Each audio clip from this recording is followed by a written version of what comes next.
بسم الله والصلاة والسلام على رسول الله. اليوم درسنا سهل ومبتكر ولذيذ، وهو سينامون رولز كوكيز.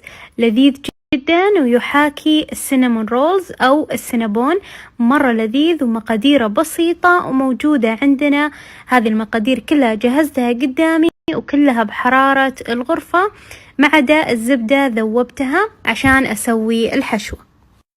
راح أنزل الزبدة المذوبة على الحشوة اللي هي سكر بني وقرفة، وضروري يكون فيها دقيق عشان تندمج مع الكوكيز. راح أحركها بالملعقة حتى تمتزج تماما.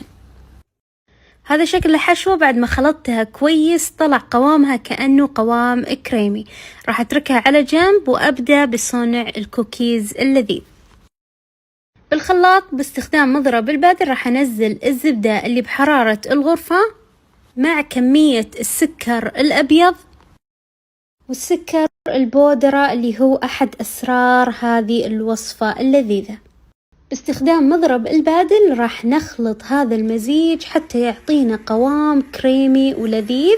في البداية على سرعة بطيئة حتى تمتزج الزبدة مع السكر، وبعد كذا نقدر نعلي السرعة. نتركها 5 دقايق تخلط على سرعة عالية جدا، عشان نبغى المزيج هذا يكون كريمي ومتضاعف الحجم وفاتح، لأنه هو أساس الكوكيز. إذا ضبط هذا المزيج بإذن الله الكوكيز راح يضبط. هذا شكل الزبدة والسكر بعد ما خلطناهم كويس. الحين بضيف البيضة والفانيليا وأخلط حتى يعطينا مزيج كريمي وجميل على سرعة متوسطة لمدة 3 دقائق. ضروري كشط الحواف عشان لو في أي تكتلات على الجدران ننزلها ونرجع نخلط كويس. شوفوا مزيج البيض والزبدة اللي سويناه، ما شاء الله تبارك الرحمن، عطانا مزيج كأنه كريمة ناعمة ولذيذة. ننخل النواشف بواسطة منخل الكوب، وهذا المنخل بسرعة ينخل لنا النواشف بسرعة فائقة جدا، والنخل ضروري في هذه الوصفة. نخلط النواشف على سرعة بطيئة حتى يمتزج كل المكونات.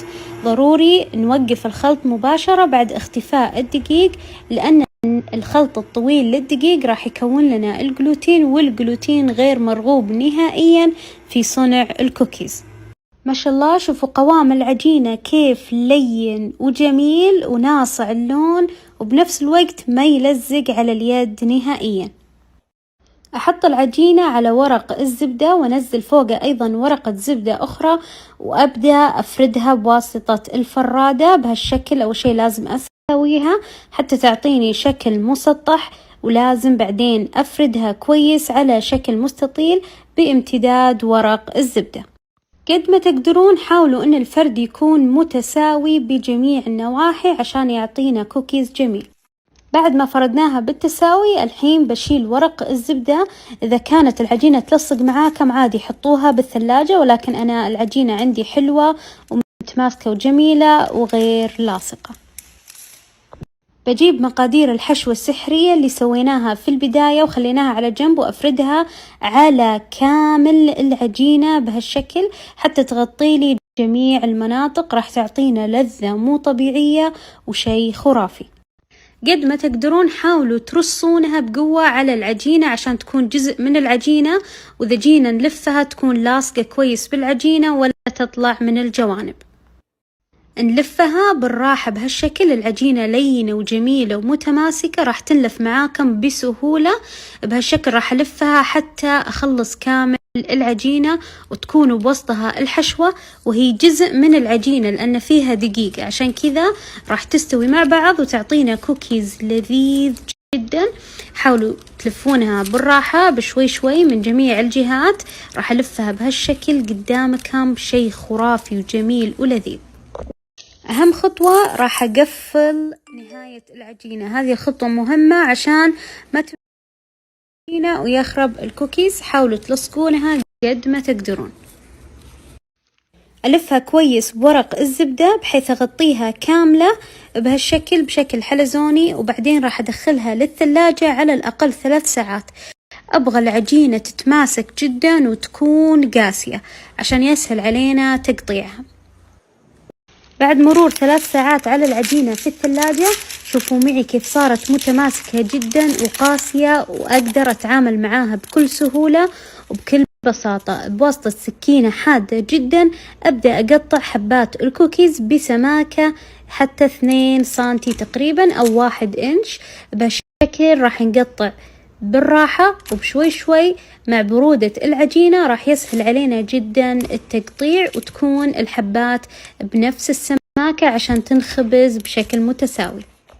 شوفوا تناغم الحشوة مع عجينة الكوكيز، وكلها كذا عجينة كوكيز لأن الحشوة فيها دقيق، متساوية وجميلة وشكلها حلزوني مغري جدا.